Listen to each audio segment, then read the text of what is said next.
구약성경 이사야 40장 27절로 31절까지의 말씀입니다. 이사야 40장 27절로 31절까지의 말씀.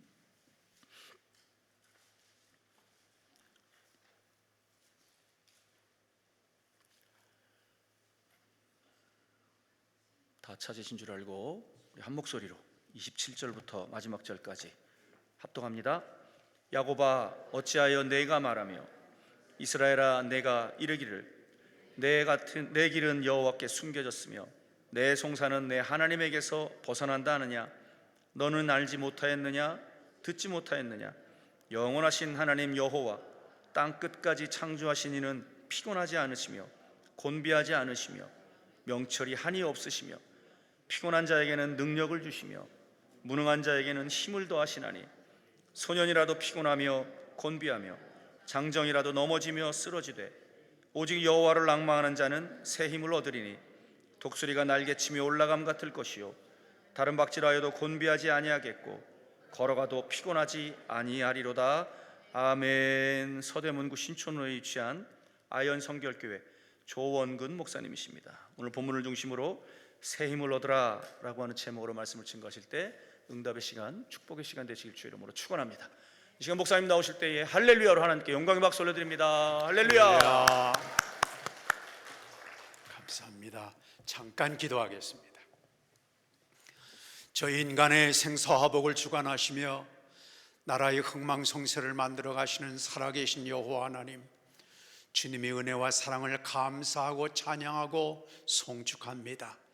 우리가 무시간대 많은 사람 가운데 저희를 고르시고 뽑으시고 우리가 달려 죽어 마땅했던 저 십자가에 예수님께서 우리 죄를 짊어지고 우리 자리에서 우리를 대신해서 죽으심으로 우리 죄값을 갚아주시고 우리를 하늘 백성 삼아주시며 의롭다 인쳐주시니 그저 감사하고 감사한 것밖에 없나이다.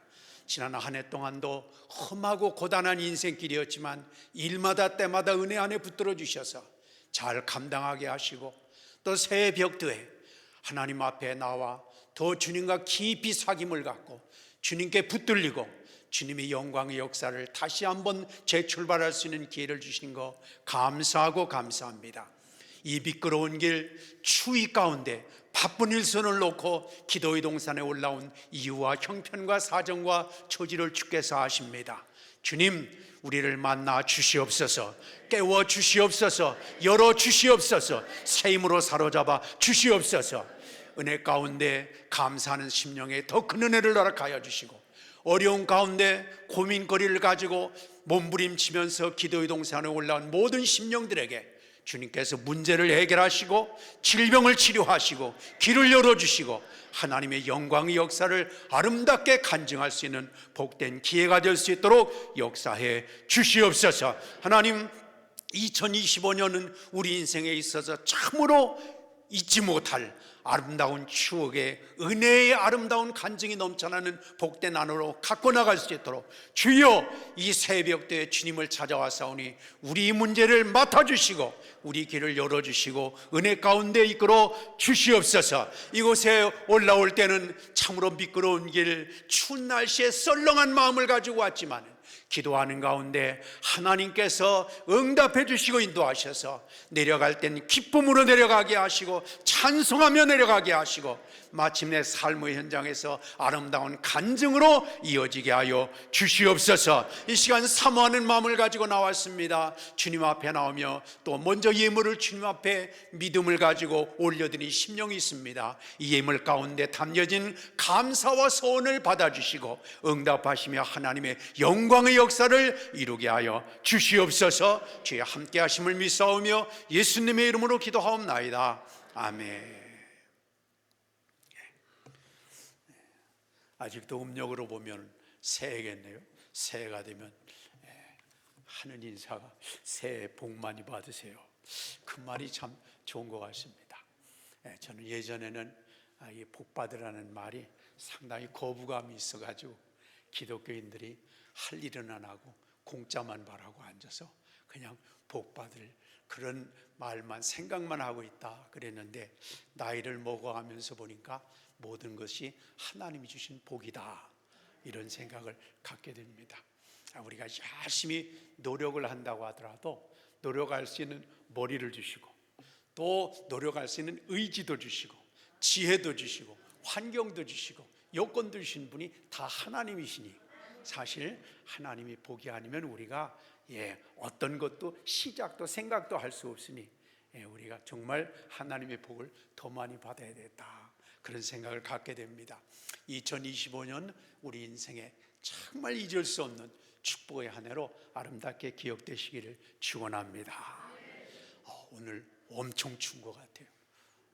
오면서 라디오를 들으니까 이번 겨울 들어서 최고 추운 날이 오늘이래. 얼마나 추운지 모르겠어요. 이렇게 추운데, 근데 이 날씨만 추운 것이 아니라 세상 돌아가는 게 너무 썰렁하잖아요. 아주 여기를 봐도 썰렁하고 저기를 봐도 으시시하고 이쪽을 봐도 그냥 등이 시렵고 정치를 봐도 사회를 봐도 또 가정을 봐도 그렇고 우리 주위를 봐도 그렇습니다. 근데 어떤 분이 그런 얘기를 했어요. 겨울은 혼자 오는 것이 아니라 반드시 봄을 데리고 온다. 따뜻한 봄, 꽃 피는 봄, 향기 나는 봄, 정말 모든 사람들에게 너무도 기쁨을 주는 그 봄을 겨울은 끌고 온다는 거예요. 혼자 오지 않고요. 그러면서 뒤에다가 중요한 말을 덧붙였습니다. 우리 인생도 그러하다. 그래서 우리가 춥고 썰렁하고 으시시하고 정말 힘들고 어려운 그런 시간들을 우리가 아마 보내고 있을 것 같다는 생각이 듭니다. 이 나라를 생각을 해봐도 얼마나 지금 한겨울입니까? 최고 추운 때입니다. 썰렁한 때입니다. 그러나 겨울은 혼자 오는 것이 아니라 반드시 뭐를 데리고 온다고요? 봄을 데리고 온다.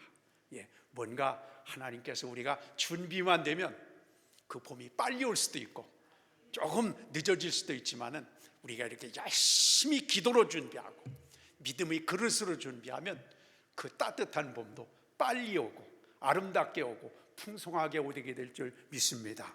우리 삶의 현장의 모든 분들에게도 지금은 비록 힘들고 어렵지만 그 절기상으로 보니까요, 어제 그저께가 뭐였어요? 입춘이었어요. 봄으로 들어선다는 입춘이 어제 그저께였습니다.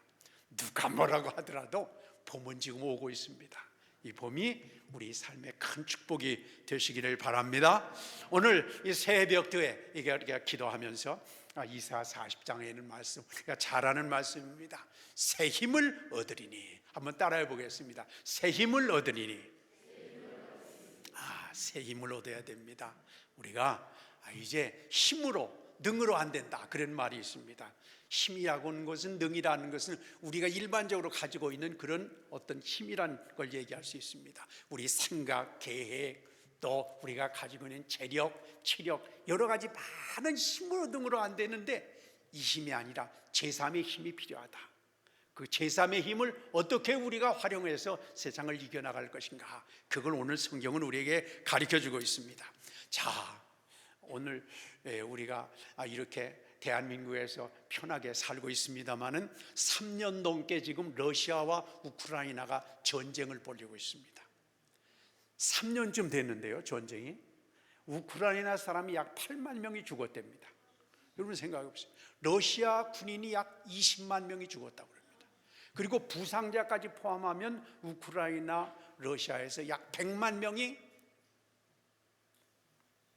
부상을 당해서 팔이 부러지고 잘라지고 그런 걸 포함하면 100만 명이라고 합니다. 심각한 문제죠. 우리가 아는 것처럼 지금 저 이스라엘 가자 지구에서의 혼란과 이 힘든 일들도 참 우리에게 휴전이 된다고 하는데도 여의치 않은 것 같습니다. 사실 외국만 그런 게 아니죠. 어쩌다가 서울 한복판 광화문에 나가보면 우리나라는 우크라이나만 전쟁이 아니에요. 우리나라도 전쟁 당하죠. 섬찟한 마음이세요. 여러분 아마 나가보신 분이 있겠습니다만은 정말 아주 섬찟한 그런 느낌이 들 때가 있습니다. 대통령이 국회 탄핵을 계기로 좌파와 우파의 싸움은 우크라이나하고 러시아 싸움 뭐 비슷한 것 같아요. 지금 나라가 거덜날 지경에 와 있습니다. 정치만이 그런 것이 아닙니다. 우리는 하루하루 사실 전쟁 속에서 살아간다고 할 수 있습니다. 우리 몸 안에서도요, 지금 끊임없이 병균끼리 싸우고 있어요. 백혈구하고 적혈구 막 싸우고, 병균하고 백혈구하고 싸우면서 폐렴균이 와가지고 몸이 그걸 싫어하면서 싸우니까 막 몸에서 열이 나가지고, 몸이 열이 나는 거는 그 안에서 지금 전쟁이 일어나고 있다는 표시라고 하는 겁니다. 그래서 우리 몸 안에서 또 뿐만 아니라 우리 마음 안에서도 전쟁이 일어납니다.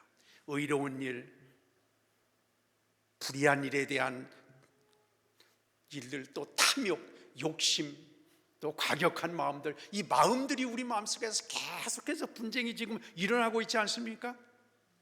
우리 영혼도 마찬가지입니다. 옛사람이 있습니다. 거듭나 하나님의 자녀가 된 새 사람이 있는데, 이 새 사람과 옛사람이 끊임없이 우리 안에서 쟁탈전을 우리 영혼 안에서 벌이고 있는 전쟁터에 우리가 지금 서 있다고 할 수 있습니다. 가정 안에서도 그렇습니다. 부모와 자식 간에, 고부 간에, 또 뿐만 아니라 부부 간에 전쟁터가 참 많습니다. 싸우는 사람들, 일주일 동안 말 한마디 안 하고 살아가는 가정도 있다고 하는 얘기를 들었습니다. 직장에서도 마찬가지입니다. 직장이 어떻게 생각을 해보면 얼마나 좋은 삶의 터전이겠습니까? 사장님이 나에게 일자리를 주셨는데, 이렇게 많은 노동자들이 내가 추구하는 기업의 목표를 가지고 함께 협력해 주는데 얼마나 사용주는 노동자에게, 노동자는 사용주에게 얼마나 고맙겠습니까?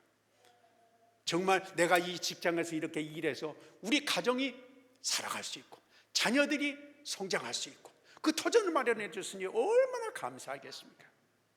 근데 이게 노사 문제가 이게 심각한 문제 같아요. 서로 왼수지간입니다. 그냥 서로 그렇게 네가 죽느냐 내가 죽느냐 하는 정도의 그런 고통 가운데, 갈등 가운데 있는 것이 오늘 우리의 현실입니다. 참 이상하기도 이상할 수밖에 없습니다.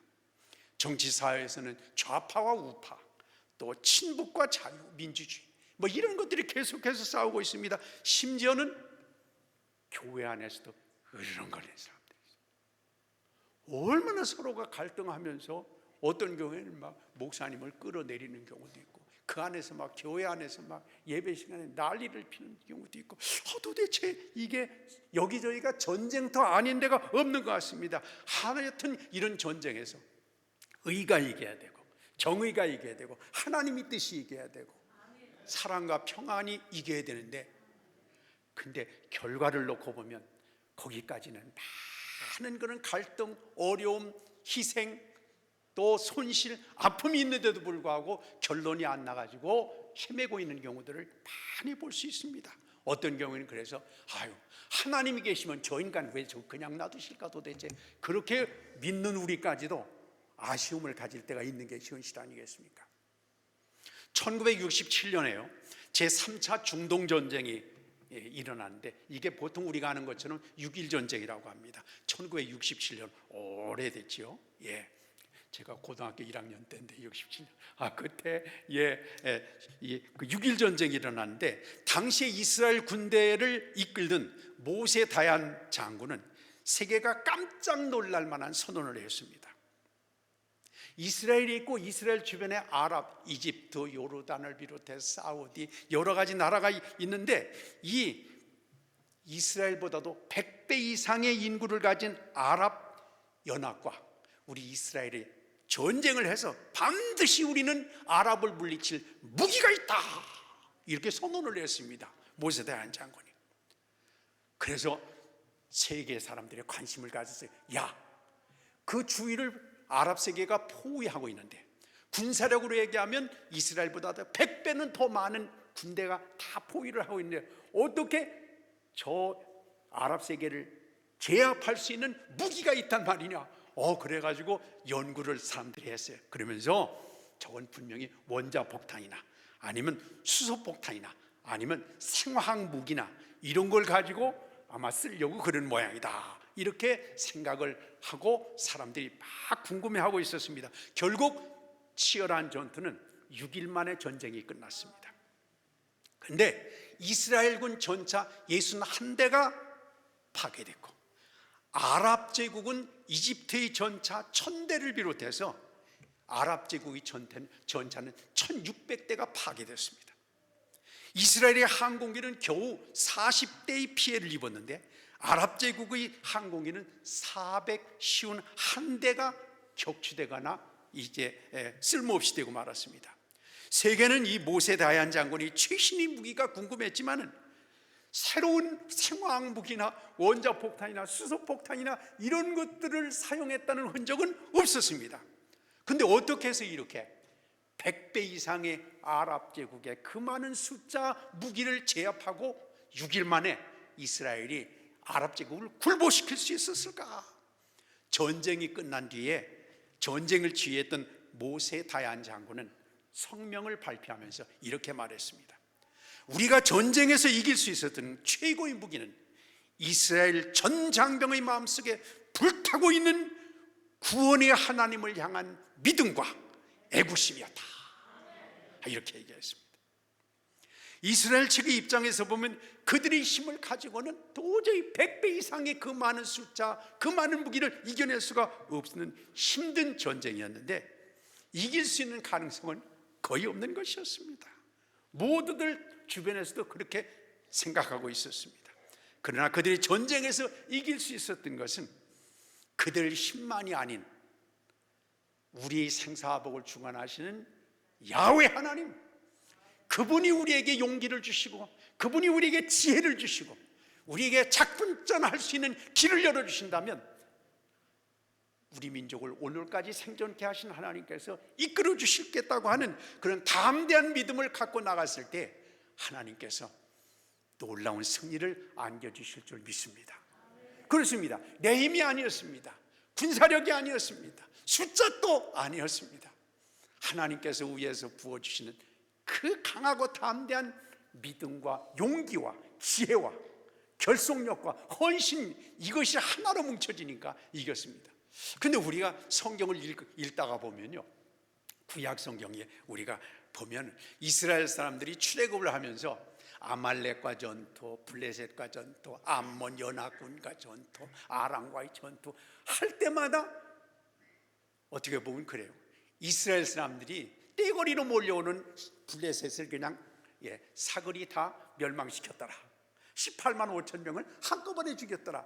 어떻게 생각하면 약간 좀 과장력, 약간 좀 그렇게 많이 있는다는 생각을 가질 때가 있어요. 성경에 보면 말이죠. 근데 성경이 거짓말이 아니었구나.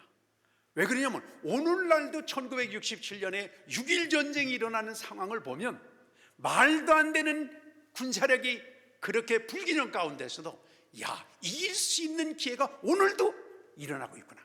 오늘도 하나님의 놀라운 역사가 일어나고 있구나. 여러분, 우리 삶을 가만히 생각을 해보면 어떤 때는 우리 집은 안 되게 돼 있나 봐. 우리 삶은 이제는 가능성이 없나 봐. 이렇게 여러분이 생각을 할 수 있을진 모르겠지만은, 그러나 하나님이 다 이기게 해주신다는 건 성경이니까 그렇게 얘기하나 보지, 이렇게 끝내지 마시고 오늘 또 구약의 하나님, 신약의 하나님, 그 역사의 주인공은 시퍼렇게 살아가셔서 우리 삶을 주관하고 계신 걸 믿으시길 바랍니다. 그렇습니다.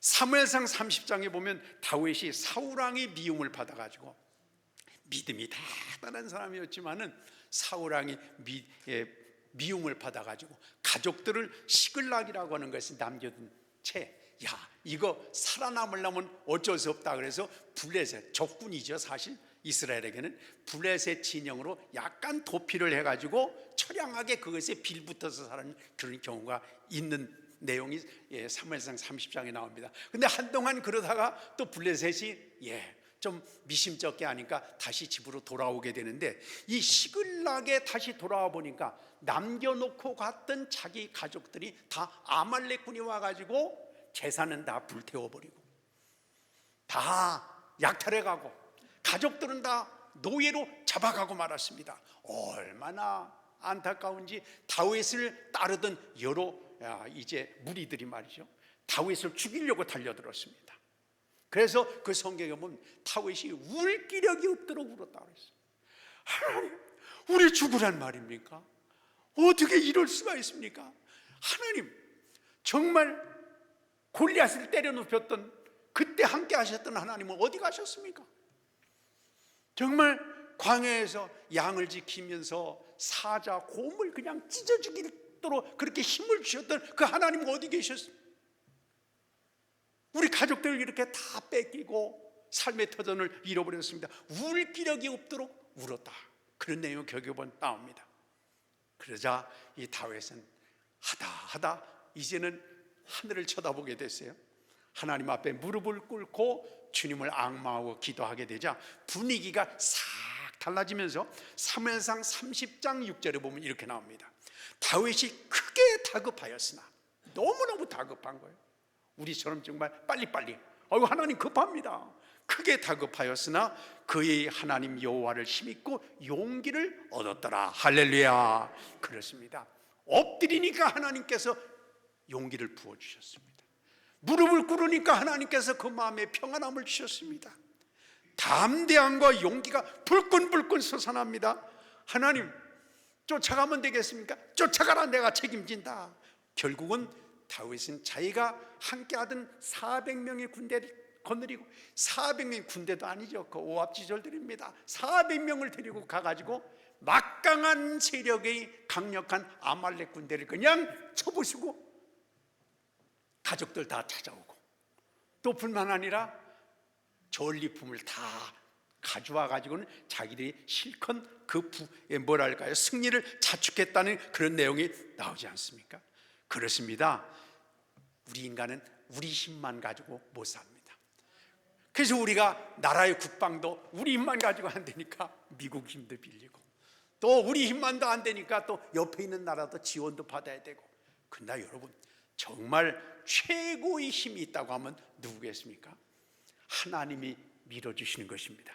하나님이 밀어주시면, 하나님께서 이끌어주시고 인도하신다고 한다면, 하나님이 백이 된다고 한다면, 불가능은 없는 줄 믿습니다.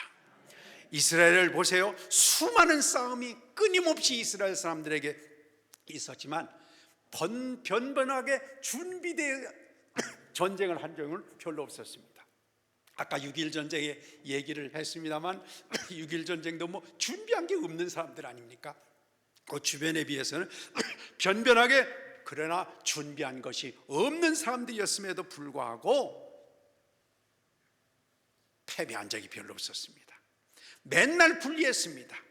맨날 가진 것이 없었습니다. 그러나 결과는 우리 예상을 뛰어넘는 것이었습니다. 힘으로 하지 아니하고 능으로 하지 아니하고 오히려 나의 영으로 되느니라.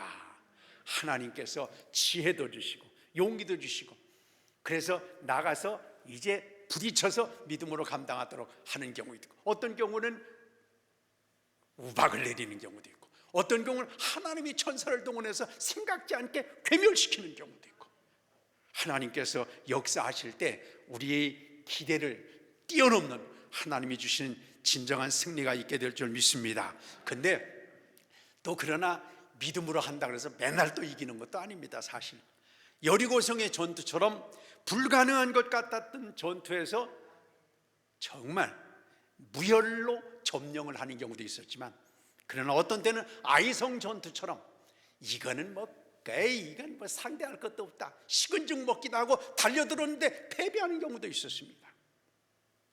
하나님께서 우리에게 놀라운 은혜를 주시는데, 그러나 은혜는 하나님께서 우리가 얼마만큼 그릇을 준비하느냐에 따라서 그 그릇만큼 하나님께서 채워주십니다. 얼마만큼 믿음의 마음을 가지고 하나님 앞에 부딪히고 나느냐에 따라서 하나님께서는 열매를 주십니다. 그렇습니다. 승패라고 하는 것은 늘 변수라는 게 있어요. 변수라는 게 있습니다. 그래서 선거 때도 보면 이번에는 A라고 하는 당이 아주 잘할 것 같다, 이번에는 B라고 하는 사람이 정말 될 것 같다, 이렇게 생각했는데 어느 순간에 바람이 휙 불면은 몇 개월 만에 대통령 되는 사람도 있고, 어떤 사람은 이번 선거는 내가 이겼다 생각을 했는데 바람이 휙 불어가지고 엉뚱한 사람이 되는 경우도 있고 말이죠. 이 바람이 중요합니다. 이 변수가 중요합니다. 우리가 가만히 앉아서 변수만 바라는 요행을 바라서는 안 되지만은, 그러나 하나님이 언제 개입하시느냐, 하나님께서 나의 삶에 관여를 하시는가 안 하시는가, 이게 삶의 중요한 변수입니다. 오늘 성경에 보니까 사람의 힘도 대단한 것 같아요. 우리가 믿음으로 하면 다 된다, 하나님이 하신다. 근데 사람의 힘도 만만치는 않습니다. 오늘 30절에 보니까 소년이라도 이렇게 나옵니다. 소년이라도. 저는 애들을 보면서요, 정말 애들이 지쳐요 안 지쳐요? 아파트 윗집에서 뛰는데 몇 시간 동안 뛰어요 애들이? 하루 종일 뛰어요. 그래서 저 인간은 지치지도 않다. 애들이 그거 밥을 먹어봐야 어른만큼 먹는 것도 아니고, 그거 밥 몇 숟갈 먹는데도 불구하고 그냥 가만히 있지 못하고 얼마나 파시됐는지 뛰고 난리를 피고, 세상에 지치지도 않습니다. 말하는 것도 그래요. 우리 어른 같으면 그냥 한 몇 분 말하면 입이 아파가지고 가만히 있을 텐데, 애들은 가는 데마다 엄마 저거 뭐야, 아빠 저거 뭐야, 저건 왜 저런 거야, 저건 무슨 거야, 아주 끊임없이 지치지도 않고 말을 합니다. 근데 오늘 성경에 이렇게 얘기했어요. 그렇지, 애들이 지치지 않는 것 같지? 그러나 여기 보니까 소년이라도 피곤하며 곤비하며. 그런데요, 이렇게 하루 종일 그냥 저희 집 위층은 막 1시까지 뛰어요 애들이. 그래서 이거 목사한테 가가지고 조용히라고 얘기하기도 그렇고, 이거 정말 뭐 어떻게 할 수도 없고, 주여 내 길을 막아. 그래가지고 제가 저희 방에다가 비행기 타면 잘하고 조용히 잘하고 여기다 기 막는 거 있어요. 그래가지고 제 침대 위에다가 그 기 막는 거 갖다 놨습니다. 뛸 때는 이렇게. 그렇게 정말 어디서 힘이 솟아나는지 뛰던 애들도 한 번 골아 떨어지면 어때요? 오버가도 알아요 몰라요? 오버가도 몰라요. 소년이라도 피곤하며 곤비하며. 그렇습니다. 그렇게 팔딱팔딱 뛰고 끊임없이 뛰는 애도 한 번 골아 떨어지면 오버가도 모릅니다. 사람의 힘이 무시 못합니다. 그러나 그것 가지고 다 되는 것은 아니다, 그런 뜻입니다. 오늘 30절에 보면 장정이라도 그랬습니다. 이것은 훈련되고 관리된 힘을 얘기합니다. 인간의 힘은 무시할 수 없습니다. 인간의 힘이 대단합니다. 몸도 정신적, 지적으로 어떻게 만들고 훈련하느냐에 따라서 어떤 사람은 막 몸을 관리하고 이러는데 80 먹은 분인데, 80도 더 먹은 분인데 그 신체 지수는 30대래요. 얼마나 잘 운동하고 관리했는지. 그렇게 자기를 관리하고 갖고 나가느냐에 따라서 기능을 잘 발휘할 수 있습니다. 열심히 연구하고 단련하면 상당한 수준까지 올라갈 수 있습니다. 그러나 오늘 30절에 뭐라고 그랬습니까? 그렇게 잘 나가는 청년이라고 하더라도 넘어지며 쓰러진다. 인간 개발이 문제를 발생시키고 인간을 결국은 주저앉게 만들 수밖에 없는 것이 우리 인간의 몸이라고 할 수 있습니다. 오늘 이 성경의 내용은 구약 성경의 이사야의 배경은 약 700년, 기원전 700년 전후한 얘기입니다. 북왕국은 멸망하고 남왕국도 지금 내리막길로 가고 있었습니다. 얼마 안 가서 멸망한다고 하는 선지자들이 비극적인 예언을 그들은 믿을 수가 없었습니다. 이렇게 생각했습니다. 우리 민족이 누구냐? 애굽에서 10가지 재앙을 일으켜서 그 애굽의 바로를 갖다가 코를 확 밟아놓고 나온 우리가 아니라, 우리 누구냐? 홍해를 건너온 사람들이다. 우리 누구냐? 광야에서 40년 동안 살아남았다. 근데 우리가 멸망한다고? 말도 안 되는 일이야. 이렇게 선지자들이 하나님의 심판이라, 하나님의 징계의 채찍을 끊임없이 그들에게 깨우쳐주고 바른 그릇을 가지도록, 바른 나무가 돼야 거기서 좋은 열매를 내가 맺게 해준다고 하나님 끊임없이 해주셨는데도 불구하고 그들은 이렇게 생각을 했어요. 우리는 하나님이 선택받은 백성 아이가, 그 하나님이 지금 시퍼렇게 살아계신데 우리가 멸망해? 멸망 안 한다. 그러면서 그들은 위기가 다가오자 자기들이 불신앙은 생각지 아니하고 27절에 보면 그랬어요. 하나님께서 숨겨졌고 내 송사는 하나님이 신경도 안 쓰시는구나. 그렇게 그들은 오히려 하나님을 원망하기에 이르렀습니다. 우리가 어떤 일을 당하면 그래요.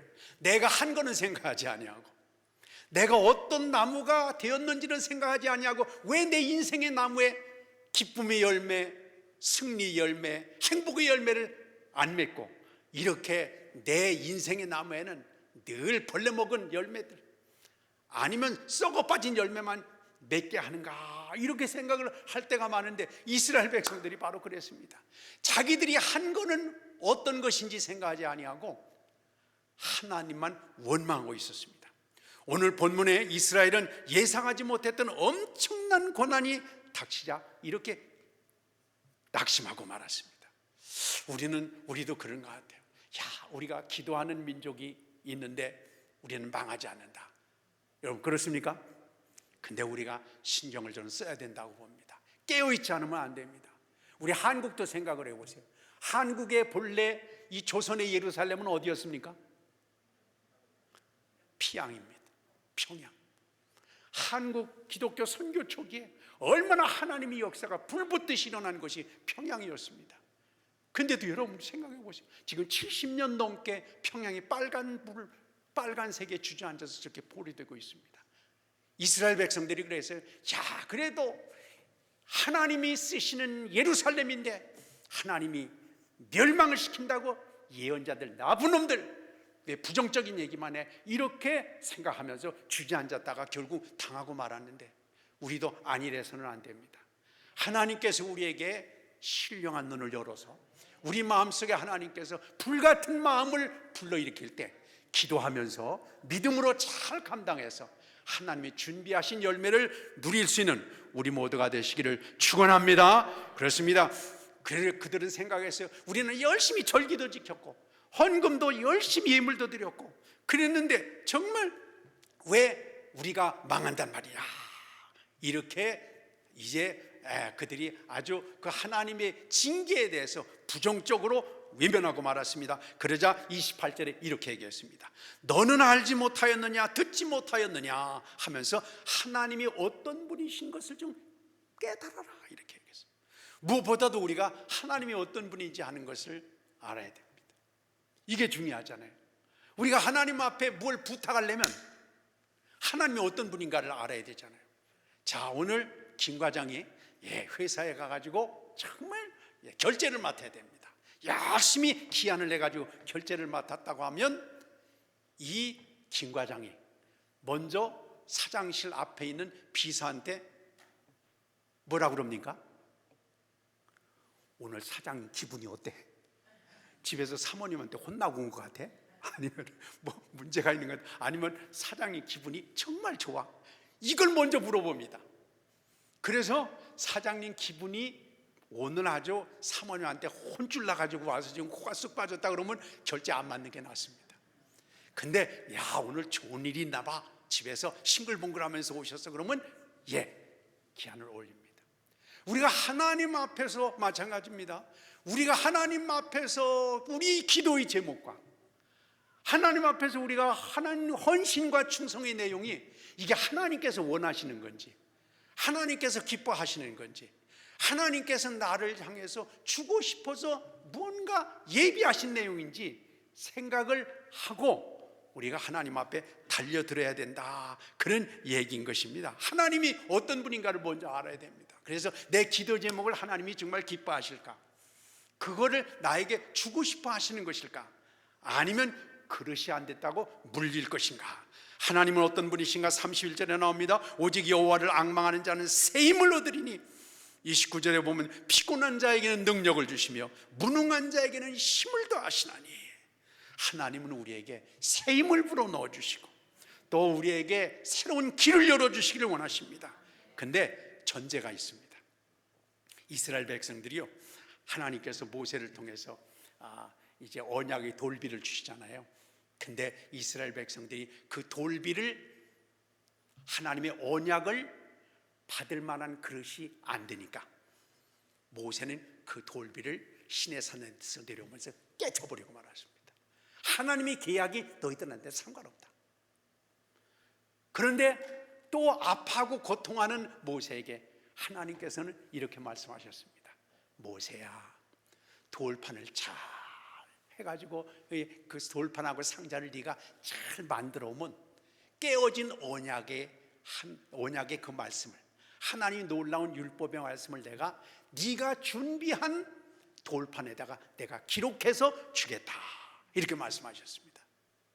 저는 그런 생각을 해봤어요. 아이고, 이왕이면 그 돌판을 만드는 것도, 십계명 돌판을 만드는 것도 양치기 하던 모세가 만드는 거 잘 만들까요? 하나님이 직접 만드는 게 잘 만들까요? 아니, 무슨 모세가 석공도 아니잖아요. 근데 하나님은 반드시 판을 준비해야만 그 위에다 써주십니다.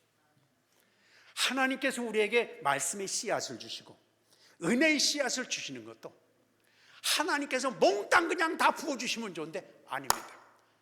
사르밧 과부에게 그렇게 얘기했습니다. 야, 너 말이야, 내가 너희 집에 그냥 창고도 만들고 막 탱크도 만들고 이래가지고 거기다 기름도 그냥 밀가루 큰 탱크 만들어가지고 너한테 다 주겠다. 이렇게 하나님께서 만드시지 아니하고 하나님이 그러시오. 너 그릇 준비해라. 그릇 빌려와라.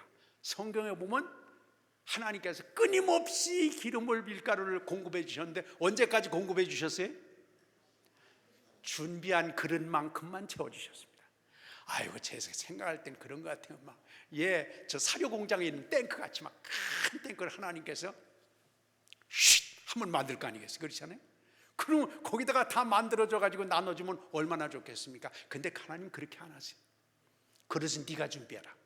준비한 만큼 내가 채워주겠다. 그러니까 갖다 준비한 그릇에 기름이 다 차니까 기름이 뚝 끊어졌습니다. 하나님께서 우리에게 주신 은혜의 길이 마찬가지입니다. 하나님은 우리 심령이 준비된 만큼, 그렇잖아요. 이런 생각을 해보세요. 솔직히 하나님께서 우리에게 많은 것들을 주시지만 내가 활용할 수 있는 능력이 있는 거, 그런 걸 주셔야지 말이죠. 아무리 좋은 기계도 내가 쓸 줄 모르고 내가 사용할 줄 모르고 내가 활용할 줄 모르는 기계를 주면은 그 무슨 의미가 있겠어요? 하나님은 우리 먼저 마음을 준비하게 하십니다. 하나님께서 우리 심령을 주님 앞에 온전히 붙들어 매도록 주께서 인도해 주십니다.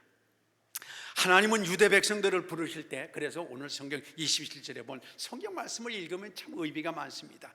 야곱아 어찌하여 내가 하고 야곱이라고 불렀는데 그 다음번에는 또 뭐라고 불렀냐면 이스라엘아 내가 이르기를, 이렇게 말을 했습니다. 사실 이스라엘 백성들이, 이 이스라엘이라는 말은 야곱이 변해서 이스라엘 이름을 바꿔준 거 아니겠습니까? 그런데 하나님께서 처음에는 이스라엘 백성들을 너 야곱아 이렇게 부르시고 그 다음번에는 다시 이스라엘이라 이렇게 이름을 바꿔 불렀습니다. 이름은 참 중요합니다. 사람의 이름은. 그래서 이름은 삶이지 않습니까? 이름을 받았으면 이름값을 내야 됩니다. 성경에 보면 꼭 하나님께서는 사람을 만난 다음에 그냥 내버리지 아니하고 이름을 바꿔주셨습니다. 네가 나를 만나고 새로운 삶을 산다면 이름이 바꿔져야 된다고요. 그러니까 이름이라고 하는 것은 그 사람이 존재를 얘기하고 가치를 얘기하고 그 삶을 얘기하는데 우리가 이름값을 잘 해야 됩니다. 그래서 성도는 성도, 거룩한 구별된 삶을 살아가야 되는 게 성도잖아요. 근데 구별된 삶을 살아가지도 않으면서 성도라고 한다면 이거는 이름이 잘못된 거죠. 자, 생각을 해보세요. 하나님은 야곱을 처음에 불러가지고 너 야곱, 남의 뒤꿈치나 받고 늘어지고 야비하고 속이고 너 그런 존재야, 야곱. 근데 그 야곱이 하나님 앞에 정말 모든 것들을 다 버리고 주님이 축복해 주시지 않으면, 주님이 나와 함께 하시지 않으면, 주님이 해결해 주시지 않으면 저 죽습니다. 주님이 살려주시지 않으면 내가 어디 가도 죽을 텐데 그냥 죽여주세요 하고 하나님 앞에 붙들 때 하나님께서 너 이제 옛날 보면 야비한 놈, 속이는 놈, 남의 갈치 않는 놈, 그 야곱이었는데 이제 내 이름을 하나님과 겨루어 이겼다, 이스라엘이라 이름을 바꿔라, 이렇게 하나님께서 바꿔주셨습니다. 근데 다시 오늘 이사야 40장에서 이스라엘을 불러가면서 야곱아 부른 이유는 뭐겠어요? 내가 야곱에서 이스라엘로 이름을 바꿔줬는데 너 지금 하는 꼴을 보니까 이스라엘이 아니야. 네가 정말 하나님이 놀라운 은혜 가운데 붙들려서 이제는 야비하고 속이고 남의 뒤꿈치나 잡고 물고 늘어지는 그런 삶에서 이제는 하나님과 겨루어 하나님의 뜻을 이룰 수 있는 그런 존재로 바꿔줘야 되는데 너 이름만 야곱이지 네 속사람은 아직도 이름만 이스라엘이지 네 속사람은 아직도 야곱이야. 그래서 하나님께서 혼동해서 부르고 있는 것을 우리가 봅니다. 사실 이스라엘에게 이런 환난이 온 것은 이스라엘 사람들은 하나님이 떠났기 때문에 우리에게 고난이 온다 이렇게 생각을 했는데 사실 이스라엘이 고난이 온 것은 하나님이 떠나서 그런 것이 아니라 하나님이 계셨기 때문에 고난이 왔습니다. 왜냐하면 야곱의 껍질을 벗지 못하고 있는, 이름을 바꿔줬는데도 불구하고 그 속이 변화되지 않는 그들을 향해서 하나님은 정금과 같이 만들기 위해서 연단하고 훈련하고 그들을 깨우치기 위해서 하나님은 찾아오셔서 고난이라고 하는, 고통이라고 하는, 실패라고 하는 것을 통해서 그들이 자기 자신을 바라보면서 이스라엘로 바꿔지기를 원하시는데도 불구하고 이스라엘 사람들은 그렇게 생각을 하지를 않았습니다. 우리가 꼭 그런 것 같아요. 애들이 있잖아요. 뭐 잘못할 때, 요새는 뭐 그렇게도 잘못합니다. 저희 어렸을 때는 그냥 맞고 사는 게 일이었습니다. 엄마가 애를 때리는 거는 애를 미워서 때릴까요? 앞으로 훌륭한 사람 되라고 때릴까요? 물어보면 안 하겠죠. 근데 애들은 어떻게 생각해요? 애들은 훌륭한 사람 되라고 때린다고 생각해요? 아니면 미워서 때린다고 생각해요? 미워서 때린다고 생각합니다. 근데 이게 이제 그래서 엄마가 하는 얘기가 그겁니다. 너도 이제 커서 무어 낳고 생각해 보라고요? 애라고 그래요? 자식 새끼라고 그래요? 너도 막말, 너도 커서 좀 자식 새끼 낳고 한번 당해봐라. 근데 그때까지 우리가 모릅니다. 우리 믿음의 삶도 그런 것 같아요. 건장 우리 자신을 바라보고 이스라엘 백성들이 그래야 되는데도 불구하고 하나님께서 새 힘을 주시기 위해서 그들을 몰아가고 있는데도 불구하고 그들은 그렇게 생각하지 아니하고 부정적으로만 생각하고 하나님만 원망하고 있는 것이 이스라엘 백성들의 모습이고, 오늘 우리도 그렇게 되지 않나 이런 생각을 갖게 됩니다. 근데요, 우리는 이제 내 머릿속에서 나오는 생각, 내 경험에서 나오는 생각, 이런 육신적인 힘이 아니라 하나님 위로부터 부어주시는 새 힘, 위로부터 하나님께서 내려주시는 신령한 은혜의 힘, 이 힘이 있어야만 우리 믿음의 문이 열리죠. 하나님의 생명의 역사가 이루어지게 될 줄 믿습니다. 우리가 잘 아는 것 같이 한국에 와서 복음을 전한 최초의 선교사가 바로 토마스라는 선교사입니다. 로버트 저메인 토마스라고 하는 사람이 1840년 8월 저 영국의 웨일즈 지방에서 출생을 했습니다.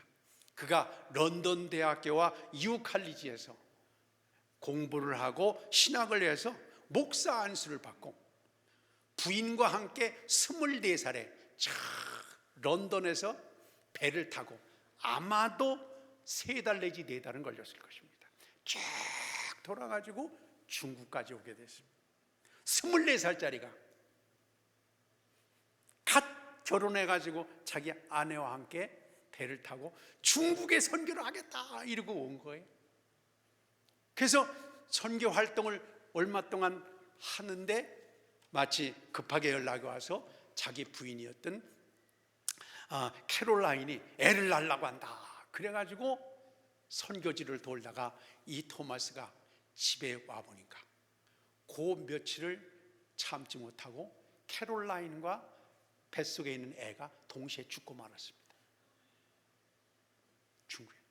이 토마스, 로버트 조메인 토마스가 낙심이 되고 그래가지고 이제 나는 이제 선교사 공부부 다 그만둔다. 이게 하나님이 살아계시면 이렇게 내가 생각을 해보세요. 런던에 지금 같으면 비행기 타고 몇 시간이면 오겠지만은 그 당시에 배는 아마 서너 달은 뱃속에서 고생하면서 해야 중국까지 왔을 것 같아요.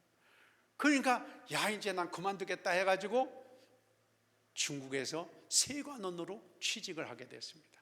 세관원에 취직을 해서 일을 하는데, 저 조선에서 천주교인들이 하나님을 믿고 의지하려고 하다가 박해를 받아가지고 많은 사람들이 중국으로 피난을 오는 사람들을 만나게 되면서 이 토마스 마음이 다시 불붙기 시작했어요.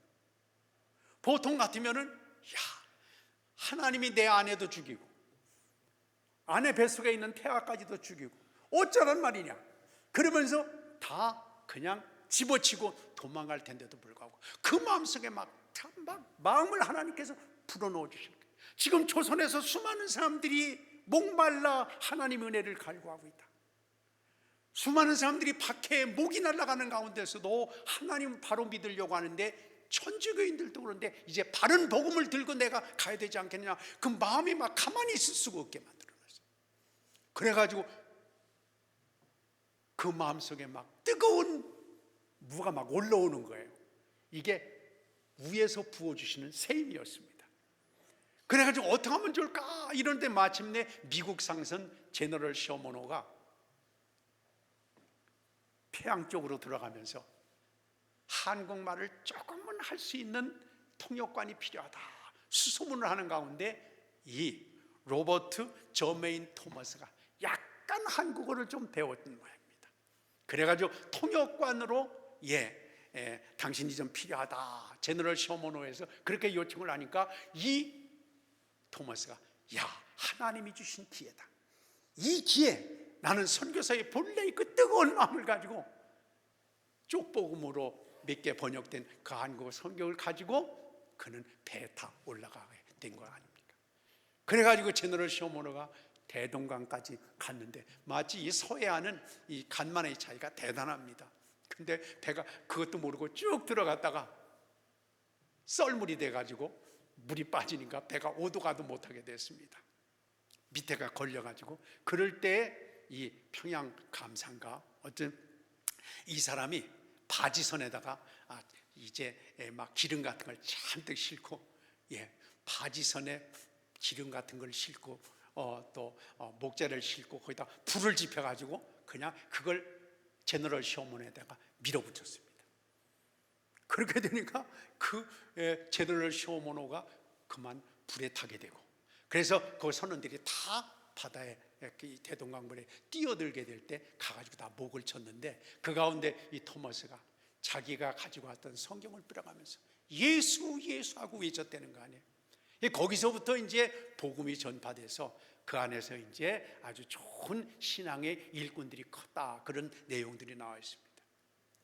보통 사람 같으면 편하게 믿고 싶고 쉽게 믿고 싶고 도망가고 싶고, 그 고난과 역정이 올 때 그냥 나는 이제는 하나님과 상관없다 그렇게 도망갈 상황인데도 불구하고 마음 먹어서 되는 게 아닙니다.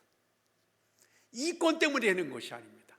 하나님께서 위에서부터 부어주시는 마음, 하나님께서 그 마음속에 불같은 마음으로 막 밀어붙이는 마음, 하나님께서 자기 삶에 뭔가 역사하시겠다고 하는 막 조급한 급한 마음으로 막 밀어붙이게 될 때 하나님은 그를 통해서 한국 개신교 구원의 역사에 큰 획을 그어놓은 줄 믿습니다. 그렇습니다. 힘으로 안 됩니다.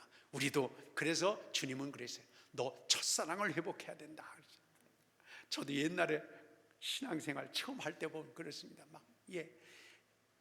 이 겨울 같은 때 추운 때 막 눈에 빠지면서도 그냥 한 3, 40분 새벽기도 막 걸어가가지고 눈에 빠지고 나뒹굴고 난리 피면서, 또 뿐만 아니라 새벽 성도인데 얼마나 힘들고 어렵고 고통 가운데 있었습니까? 그런데도 불구하고 막 굶어가면서, 어떤 우리 친구들을 보면 그냥 집에서 예수 믿는다고 작대기로 얻어맞고 쫓겨나고, 그러면서도 그 기쁨이야. 그게 막 감동이고 그 마음에 하나님이 놀라운 사랑이 더 절절히 느껴져. 어떻게 해요? 이게 배운 게 아닙니다. 결심해서 된 게 아닙니다. 하나님이 부어주시는 은혜입니다. 이게 세임입니다. 하나님께서 우리에게 주신 이 새 힘을 받아야만이 하나님이 놀라운 은혜 안에 승리하게 될 줄 믿습니다. 근데 하나님의 은혜를 처음에 경험했다고 해서요, 은사를 받았다고 해서 그게 언제든지 새 힘과 연결되는 건 아닌 것 같습니다. 우리가 늘 깨어 있어야 됩니다. 엘리야를 한번 보면요, 우리가 아는 것처럼 엘리야 대단하잖아요. 열왕기상 18장에 보면 엘리야의 기도로 하늘에서 막 불이 내립니다. 바알의 선지자 수백 명의 목을 그냥 다 쳐버려요. 대단한 종이었습니다. 근데 열왕기상 19장에 가서 보면 이 엘리야가 맥이 쭉 빠집니다. 풀이 팍 죽어갑니다. 그래서 이 19장에 가서 보면 하나님 앞에 엘리야가 그래요. 하나님 죽여주세요. 나 죽고 싶어요. 나 이제 끝장났어요. 난 더 이상 할 힘이 없습니다 하고 죽기를 원했다고 성경은 거기 나옵니다. 이야, 그렇게 능력 있는, 그렇게 대단한, 정말 견줄 수 없는 엘리야의 그 능력 있는 선지자가 말이죠, 코가 쏙 빠져가지고 맥이 쭉 빠져가지고는 다 귀찮습니다. 이제 싫습니다. 나 죽습니다. 이렇게 하나님 앞에 그렇게 기도한 내용을 봅니다. 근데 왜 이런 현상이 있어질까? 그 성경을 조심스럽게 보면 그 전기가 있습니다. 앞에 쌩쌩하게 나가던 이 엘리야가 열왕기상 19장 3절에 가보면 이렇게 나옵니다. 그가 이 형편을 보고, 이렇게 나옵니다. 이 형편이란 건 뭐냐면 그 당시에 바알의 선지자를 처단했다는 얘기를 듣고 이세벨이 독이 올라가지고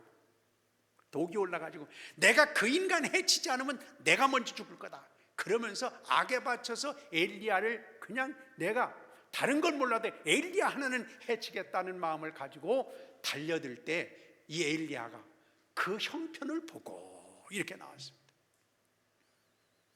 본래 엘리야는 세상의 형편보다도 하나님의 형편을 먼저 봐야 됩니다. 엘리야는 하나님께서 쓰시는 종이기 때문에 세상이 어떻게 돌아가는지를 보기 전에 먼저 하나님이 선하시고 온전하시고 기뻐하신 뜻이 무엇인가 하는 걸 먼저 바라봐야 되는데, 이 엘리야가 너무너무 도끼를 품은 이세벨의 그 악독한 저주의 얘기 형편에 눈을 돌리게 되니까 엘리야는 그 강력한 영적인 힘이 쭉 빠져나가고 그냥 주저앉아가지고 삼손이 머리가 깎인 것 같이 그냥 주저앉아서 죽여주세요 그렇게 주저앉는 내용을 봅니다. 그렇습니다. 우리 삶은 꼭 베드로가 예수님을 바라보고 갈 때는 바다 위를 걸어갔어요. 꼭 수상스키 탄 것 같아요. 그렇죠? 베드로가 막 바다 위를 막 걸어갔는데 어느 순간에 물속에 풍덩 빠지고 말았습니다. 어느 순간에 빠졌을까요? 옆에 있는 바람을. 이렇게 바다 위를 걸어가는데 다른 생각 안 하고 그냥 주님이 주신 약속만 붙잡고 걸어가니까 걸어가치는 거예요. 자기가 걸어간 게 아니라 걸어가치는 거예요. 그런데 한참 걸어가다 보니 내가 지금 뭐 하고 있는 거지? 이게 어떻게 된 거지? 하고 바람을 보는 순간에 그냥 무너져 버리고 말았다 이겁니다. 근데 하나님께서 참, 하나님은 너무너무 정말 사랑의 하나님이신 것 같아요. 근데 로뎀 나무 밑에서 죽여주세요. 나 죽고 싶어요. 나는 인간 아니야. 나 이제 난 죽을 뿐이야. 이렇게 하고 있는데 하나님이 찾아오셔가지고 엘리야야 힘들지? 고생했어. 힘들 거야. 성경에 보면 하나님이 어루만져 주신다. 근데 여러분 좀 외람되긴 합니다만, 여러분이 하나님 같으면 엘리야가 그렇게 하나님께서 기적도 보여주시고 능력도 보여주시고 권능도 보여주시고 그렇게 대단한 종으로 썼는데 지 마음에 안 든다고 해서 갑자기 쳐다보려나 하나님을 안 쳐다보고 세상적인 현상을 쳐다보다가 코가 쑥 빠졌다고 한다면, 여러분이 하나님이라고 만약에 외람되지만 좀 바꿔놓고 한다 그러면 여러분 엘리야한테 찾아가서 뭐라고 하겠어요? 아이고 덩신, 내가 이런 걸 그냥 선지자로 뽑아야 가임마, 너 없어도 내가 일할 수 있어. 그 우리 같았으면요 그냥 엘리야 발길을 팍 차고 그냥 그래 죽고 싶다고 죽어라 그러고 그냥 끝냈을 것 같아요. 근데 하나님이 그를 어루만지면서 먹을 걸 주면서, 그래, 먹고 싶네, 어려울 수 있어, 그래, 용기내. 그래가지고 하나님이 주시는 것을 먹고 다시 힘을 얻어서, 이게 새 힘입니다. 이제 그전에는 그냥 당연하게 하나님이 주시는 힘이라고 생각했는데, 이게 아니었구나.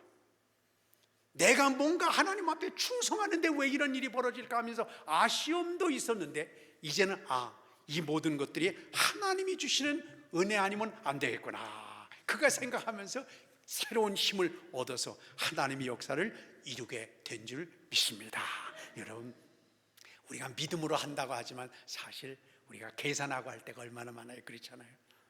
믿음으로 한다 그러지만 하나님의 능력만 의지하고 하는 게 아니라, 다 이게 나한테 어떤 이익이 올까, 이걸 하면 내 위신이 좀 설까, 이렇게 내가 충성하면 다른 사람들이 알아줄까, 아니면 내가 이건 가능한 걸까, 이렇게 생각하면서 재보면서 우리가 하나님 일을 할 때가 얼마나 많습니까? 근데 엘리야는, 이게 내가 하나님 앞에 한다고 그랬지만 내 자존심 때문에, 내 명예가 많이 걸려있는 일이었구나, 이제부터는 순전하게 하나님께서 주시는 힘을 가지고 믿음으로 걸어가야 되겠구나, 이렇게 그는 하나님이 주신 새 힘을 갖고 걸어가게 됐습니다.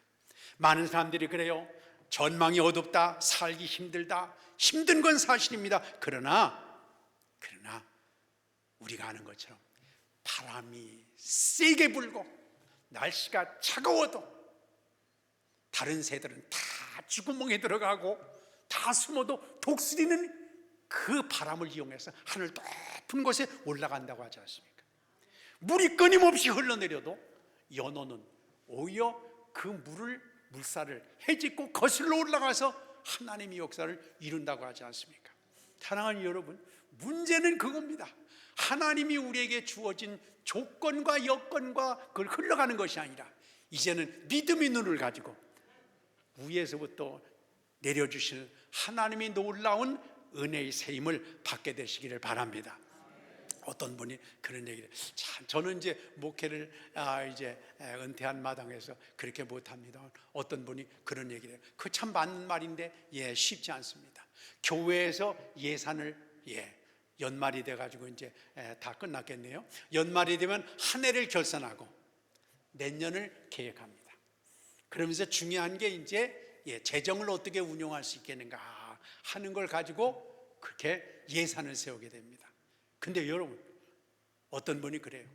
조 목사는 어떻게 해서 예산을 세우나? 이렇게 얘기해요. 지난해 이만큼 결산이 됐으니까 올해는 열심히 노력을 해서 한 10%는 더 상향 조정을 해가지고 계획을 이렇게 예산을 수입을 잡고 그 수입을 어떻게 지출할 것인가, 그렇게 예산을 세우게 되지요. 그랬더니 그게 믿음인가? 저한테 어떤 분이 그랬어요. 교회는 들어올 걸 계산하고 지출을 예산 세우는 것이 아니라 하나님께서 필요하시는 지출 항목이 뭔가, 이걸 먼저 계획을 잡고, 필요하면 우리가 더 헌금하고 필요하면 우리가 더 조정할 수 있도록. 근데 우리는 꼭 우리 능력과 우리의 할 수 있는, 우리가 하고 싶은 것을 미리 정해놓고 그 안에서만 하나님의 역사를 하는 게 아니라, 하나님이 필요하시다면, 하나님이 원하시는 뜻이라고 한다면, 하나님께서 계획하신 일이라고 한다면 어느 방법을 통해서든지 간에 하나님께서 자금도 조달하시고 필요한 것들도 채워주실 테니까, 먼저 우리는 하나님께서 원하시는 것이 뭔가를 먼저 생각하고 그것에 따라서 예산을 세워야 되는 거야. 근데 제가 아멘을 하긴 했습니다만은 저는 그렇게 하진 못했습니다. 우리 믿음이 부족해. 우리가 무엇을 하든지 간에 하나님께서 위에서 내려주시는 그 힘을 가지고 계획도 세우고, 하나님께서 주시는 지혜를 가지고 우리 길을 선택하고 하나님의 역사를 이룰 수 있는 그런 삶을 살아가게 되시기를 바랍니다. 그런데 보니까 그래요. 바람이 불어야 됩니다. 아까 바람 얘기를 했잖아요. 저는 엊그제 오면서, 운전하고 오면서 방송에 들으니까 그래요. 우리나라의 올해 국민소득이 얼마래요? 1인당 국민소득이요. 36,000달러래요. 근데 우리나라가 국민소득을 계산해 보니까 36,000달러인데요. 일본이 1인당 국민소득이 얼마래요? 32,000달러래요. 와, 우리나라가 넘어서 일본을 넘어서. 근데 정말 지금 세상이 다, 온 세계가 다 뭐예요? 한류 바람이 불고 있는 거예요. 야, 이거 하나님이 정말 바람 불게 해주시는 것 같아요. 그래서 세계 유명한 영화들도요, 이 영화가 성공할지 실패할지를 한국에 먼저 개봉하기 전에 한국에 먼저 갔다가 이렇게 시험을 해보면 한국 사람이 오케이 하면 이건 세계에서 뜬대요. 그래서 우리가 잘 아는 것 같이 이 K-팝이라는 것에서부터 시작돼 가지고 무슨 K-컬처, K-푸드, 무슨 무슨 어쨌거나 그 K라고 하는 것에 붙은 게 아주 세상을 지금 다 휩쓸고 있지 않습니까? 하나님이 이렇게 바람을 잘 불게 해주시는, 이게 우리 힘으로 되는 게, 생각을 해보세요. 지구본을 이렇게 보면요, 우리 한국은 정말 한반도 조만한 데다가 이것도 반 잘라가지고 생각을 해보면 어떻게 세계가 한국 사람한테 그렇게 관심을 갖고, 그렇게 한국 사람이 정서, 한국 사람이 어떤 문화적인 토양, 이런 것들을 귀중하게 여기고, 그래서 음식물, 라면, 떡볶이, 이런 것들이 지금 막 구라파에서 유행하고 있다고 그러잖아요. 지금을 하나님께서 바람을 불게 해주시는 것 같아요. 이게 하나님께서 우리에게 주시는 힘인데 딱 한 가지만 지금 바람이 안 불어서 문제. 여러분이 열심히 기도하면 정치판에도 하나님이 바람이 불게 될 줄 믿습니다. 여기만 되면 우리나라는 끝나게 되는 겁니다. 성령의 역사를 바람으로 비유했습니다. 그래서 하나님께서 우리에게 지혜를 주시고, 그렇죠? 마음을 글로 확 모아가도록 인도하시고, 하나님께서 모든 삶을 한 덩어리가 돼서 흐름을 만들어가는 분이 바로 세임 되시는 하나님이십니다. 이 트루먼이라는 사람이 있는데, 트루먼은 미국의 33대 대통령이었는데요, 그가 대통령을 지난 다음에 미주리주에 돌아가가지고 독서하고 봉사로 말년을 보냈는데, 어느 날 도서관에 견학을 왔던 초등학생, 조그만 학생이 그렇게 다가가서 이 트루먼한테 물어봤대요. 할아버지 어렸을 때는요 공부도 잘했고 정말 리더십이 있는 그런 아이였겠어요? 그렇게 트루먼 할아버지한테 물어봤습니다. 그러니까 이 트루먼 전 대통령이 그렇게 말을 했다는 거야. 아니야, 나는 눈이 나빠가지고 안경 없이는 책을 읽을 수가 없을 정도였어. 그렇기 때문에 나는 열등감이 많이 있는 학생이었지.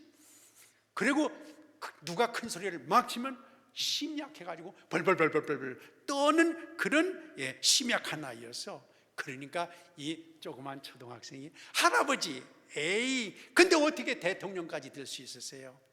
그러니까 이 트루먼이 그렇게 얘기를 했대요. 그런데 하나님만을 바라보고 믿음으로 열심히 기도하니까 하나님께서 나에게 담대한 마음을 주셔서 나에게 지혜도 주시고 열정도 주시고 최선을 다할 수 있도록 그 의지도 하나님께서 부어주셔서, 그래서 마침내 그렇게 이제 어려운 가운데 있었지만 내가 오늘 이렇게 성공할 수 있었단다, 그렇게 고백을 했다는 얘기가 있습니다. 그렇습니다. 우리가 연약하고 부족하고 모자라고 우리 힘만으로는 감당할 수가 없는데 옆에서 도와주는 한 사람만 있어도 우리가 앞길이 열리게 되잖아요. 하물며 세상의 모든 것들을 만드신 하나님께서 우리에게 새 힘을 불어넣어 주신다면 좋은 사람도 만날 수 있게 되고, 하나님께서 우리 마음에 정말 지혜도 생기게 되고, 하나님께서 좋은 것들을 이끌어 주실 줄 믿습니다. 예전에 어떤 사람이 그런 얘기를 해요. 내가 갑자기 대학원에 진학을 하게 되어가지고 어떻게 하면 좋은가 생각하면서, 그것도 시험을 앞에 두고, 다 그렇게 하면 안 됩니다. 시험을 앞에 두고 교회에서 봉사할 일은 많고 이게 진로는 바꿔졌는데 어떡하나 생각하면서 열심히 봉사하고 공부하고 하다가 시험 준비 기간을 놓쳤대요. 그래가지고 어떻게 하면 좋을까? 근데 친구가 가가지고 야, 저 서점에 가서 어떤 서적을 한번 참고해서 봐. 그 서적 내가 보니까 내용이 괜찮더라요. 그래가지고 그 서점에 가서 그 책 한 권을 샀는데 그 많은 분량 가운데 자기가 시험 보기 며칠 전에 훑어봤던 내용 그대로가 시험에 나더래요. 야, 이 하나님이 이렇게 밀어주시면 이게 정말 이게 감당할 수 없는 거구나. 여러분, 그렇다고 해가지고 열심히 일하고 나는 하나님이 역사하시겠지, 그렇게 하나님께 떠밀으면 안 됩니다. 그러나 우리가 하나님 앞에 성실하게 믿음으로 정말 철저하게 충성하면 하나님께서 새 힘을 통해서 지혜도 열어주시고 좋은 자료도 만나게 하시고 사람도 하나님께서 필요한 사람 붙여주시고 하나님께 연결고리도 주셔서 하나님의 역사를 이루게 되실 줄 믿습니다. 자, 여러분 보세요. 우리에게 뭐가 문제입니까? 건강이 안 좋습니까? 그렇다면 베데스다 연못에 절망하던 38년 된 병자처럼 예수님이 나타나시면 문제가 해결됩니다. 물질이 없으니까 삭막한 강야에서 배가 꼴꼴 그렇게 이제 꼬르륵 소리가 나는데 오병이어 그거 가지고는 다른 사람들이 있고 아마 2, 3만 명의 사람들이 한 번씩 눈으로 보기만 해도 달아서 없어질 정도였는지도 모르지만, 그러나 그걸 하나님께 맡기고 의지하게 될 때 마침내 하나님이 손이 나타나자, 하나님이 새 힘이 불어넣어지자 모든 사람이 배부르게 먹은 줄 믿습니다. 그렇습니다. 머리가 안 좋습니까? 솔로몬을 보세요. 솔로몬이 하나님 앞에 모든 것들을 젖혀놓고 기도하게 될 때 하나님께서 그에게 누구도 따라올 수 없는 하늘의 지혜로 새 힘을 그에게 주시지 않았습니까? 여러분, 빽이 없습니까? 다윗과 함께 하셨던 하나님께서 함께 해주신다고 한다면 우리 모든 삶은 넉넉히 이기게 될 줄 믿습니다. 그렇습니다. 우리가 왜 문제가 있습니까? 문제는 길이 없는 게 아닙니다. 길을 찾지 못해서 문제인 거예요. 이게 문제입니다. 하나님이 안 계신 게 아닙니다. 우리가 보이지 않아서 그렇습니다. 신령한 눈이 열려지면 하나님의 손이 보이게 되고 주님이 주신 용기와 믿음의 길을 걸어가게 될 줄 믿습니다. 새 힘을 얻으면 됩니다. 위에서부터 힘이 부어지면 세상은 끝납니다. 잠언 8장 17절에 나를 사랑하는 자들이 나의 사랑을 입으며 나를 간절히 찾는 자가 나를 만날 것이다 그랬습니다. 간절히 찾는 자에게 하나님께서 나타나 주십니다. 하나님은 모든 걸 은혜로 주시지만 싸구려 하나님이 아닙니다. 하나님 앞에 진실된 마음을 가지고 있어서 스게와의 7 아들들까지 장난 삼아서 그냥 되는 대로 그렇게 해가지고는 하나님 은혜를 경험할 수가 없습니다. 그래서 시편 107편에 있는 말씀대로 저가 사모하는 영혼을 만족해 하시며 줄인 영혼에게 좋은 것으로 채워주심이로다. 새 힘은 내가 연구해서 만드는 힘이 아닙니다. 내가 노력해서 만드는 힘이 아닙니다. 새 힘은 위로부터 하나님께서 공급해 주시는 힘입니다. 베드로는 예수님을 3번씩 부인했습니다. 예수님을 보면서도 너무너무 무서워서 그 옆에서 자기도 모르게 저주하면서까지 부인했습니다. 예수님이 그랬어요. 베드로야, 너 얼마 있으면 나를 3번 부인할 거야. 그러니까 베드로가 선생님, 제가 나이가 얼마입니까? 제가 얼마나 살면 더 산다고 선생님을 부인하고 이 나이에 그러겠습니까? 나는 죽을지언정 부인 안 합니다. 그렇게 얘기했죠. 근데 우리가 잘 아는 것처럼 위기가 다가오자 결심했던 거 아무 의미 없습니다. 여기다 뭐 장을 지진다고 난리 핀 거 이거 아무 의미가 없습니다. 인간은 그렇게 연약합니다. 그런데 우리가 잘 아는 것처럼요, 이렇게 무서워서 조그만 여자 종의 아이 앞에서도 저주하며 부인했던, 맹세하면서 부인했던 베드로가 사도행전 뒷부분에 내려가 보면 정말 죽음을 두렵지 아니하고 목숨을 조금 더 아까운 것으로 생각하지 아니하고 뛰어다니면서 복음을 전하는 놀라운 삶으로 바꿔지게 됐습니다. 왜 그랬을까요? 우리가 아는 것처럼 마가의 다락방에 목숨을 건 것 같이 하나님 앞에 정말 매어 다닐 때 오순절 마가의 다락방에 임하신 성령께서 새 힘으로 베드로를 점령하실 때, 새 힘으로 그의 마음을 채워주실 때 죽음이 무섭지 않았습니다. 박해가 무섭지 않았습니다. 하나님이 주시는 새 힘을 가지고 기적을 일으켰습니다. 복음의 역사를 일으켰습니다. 우리 모두도 그런 삶을 살아가게 되시기를 바랍니다. 저는 성경을 보면서 그런 생각을 늘 가져요. 예수님께서 세계를 뒤엎겠다고 말씀하시면서 제자들을 뽑았는데 그 제자들 가운데 지금 말씀드린 대로 수제자가 누구냐 그러면 베드로입니다. 베드로의 스펙이 뭐였을까요? 학력이 뭐였을까요? 예, 학력은 무학력입니다. 나오지도 않아요. 스카이도 아닙니다. 저는 그런 생각을 해봤어요. 야, 예수님도 정말 약간 좀 말이 좀 오해가 있는데 예수님도 약간 좀 엉뚱한 데가 있다. 왜 그러냐면 그 당시의 로마의 문명은 지금 2000년이 지난 오늘에도 못 따라가는 게 많습니다. 대단히 발달한 로마입니다. 그 로마를 완전히 뒤집어 엎겠다고 하면서 제자들을 선택했는데 제자들이 스펙이 지금 베드로처럼 생선 냄새나 옆에 가면 생선 냄새나 비린내가 풀풀풀 나는 어부들을 데리고 어떻게 세상을 바꾸겠다는 얘기예요. 이게 말이 안 되는 거 아니겠어요? 그 당시에 첨단의 최고의 문명을 자랑하던 로마 시대인데 말이죠. 근데 그거이죠. 저는 주님이 올바로 보셨다. 왜 그러냐면 머리를 잘 굴리고 계산하고 머리 굴리고 뭐 그냥 요리조리 그냥 피해 다니는 그런 머리 굴리는 베드로가 아니라 베드로는 무대뽀입니다. 위에 심어주면 그냥 뛰어나가는 사람입니다. 그러니까 힘으로가 능으로가 아니라 위에서 부어주시면 그냥 몸으로 부딪히는 사람입니다. 그러니까 하나님께서 인간의 힘으로 지혜로 계획으로 머리 굴려서 복음하면 안 된다. 위에서 부어주시고 내려주시는 힘을 가지고 그때만이 세상을 바꿀 수 있다. 그걸 보셨기 때문에 예수님이 수제자는 그 가운데 아무것도 없는 나중에 조금 활용의 가치가 있어서 바울을 부를 때도 바울을 완전히 무너뜨렸잖아요.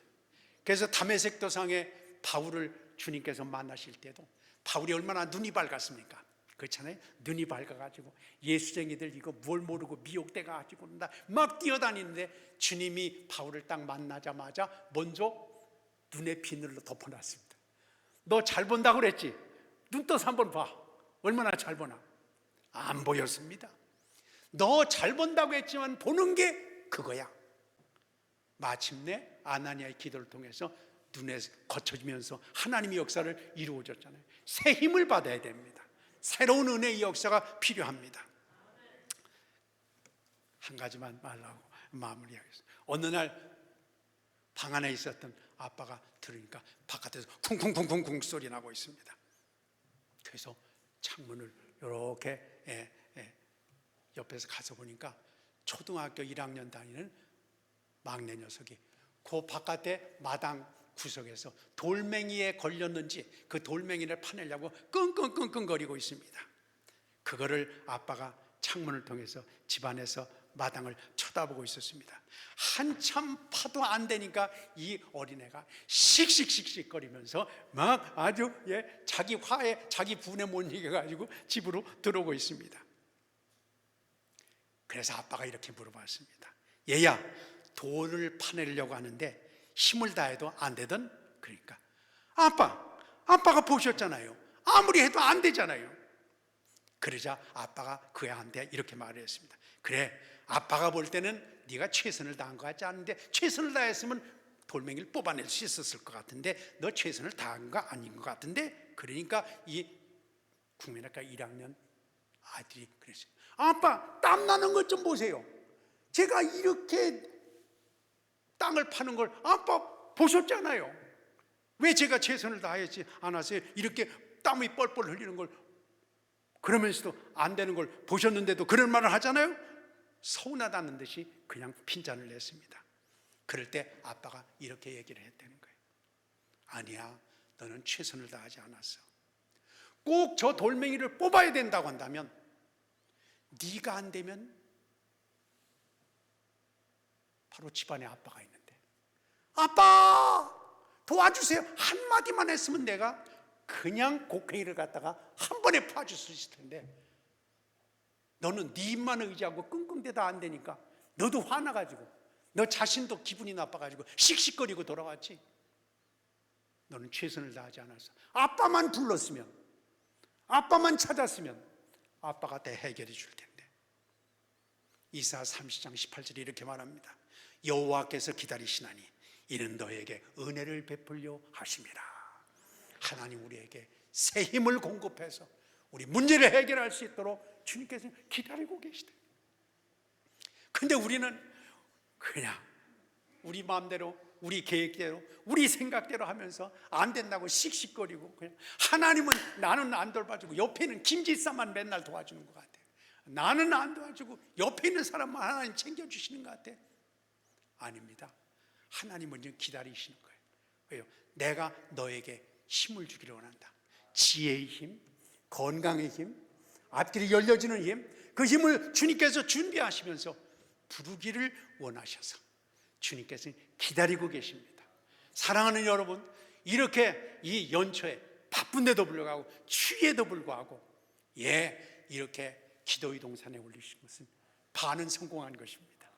이제 기도하는 가운데서 하나님께서 말씀하셨듯이 너희가 얻지 못하면 구하지 아니하며, 아빠가 한꺼번에 해줄 텐데도 불구하고 네가 말해놨기 때문에 그렇다. 오늘 이 시간에 주님은 기다리고 계십니다. 은혜를 주시려고요, 우리에게 새 힘을 불어넣어 주시려고요. 하나님 주신 지혜의 힘, 건강의 힘, 또 우리에게 앞길의 힘, 또 사람들을 활용하는 힘, 이 힘을 위로부터 받을 수 있도록 기도하시는 가운데서 하나님의 응답을 경험하고 새 힘을 받아서 장정이라도 넘어지고 어린애라고 하더라도 피곤하지만 하나님 주신 새 힘을 가지고 세상을 넉넉히 이기는 복된 삶이 되시기를 축원합니다. 기도하시겠습니다. 오늘 시간에 한번 우리 삶을 되돌아보시기를 바랍니다. 정말 내가 실패한 이유가 어디 있는가? 내가 맥만 빠지고 살아간 이유가 어디 있는가?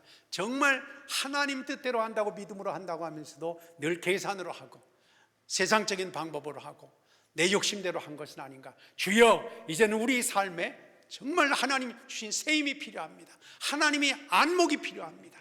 하나님이 연결이 필요합니다. 하나님이 주신 용기가 필요합니다. 하나님께서 주신 삶을 살아가게 해 주시옵소서. 오늘 말씀을 생각하면서 주여 3번 간절히 부르고 하나님 앞에 통성으로 기도하겠습니다. 주여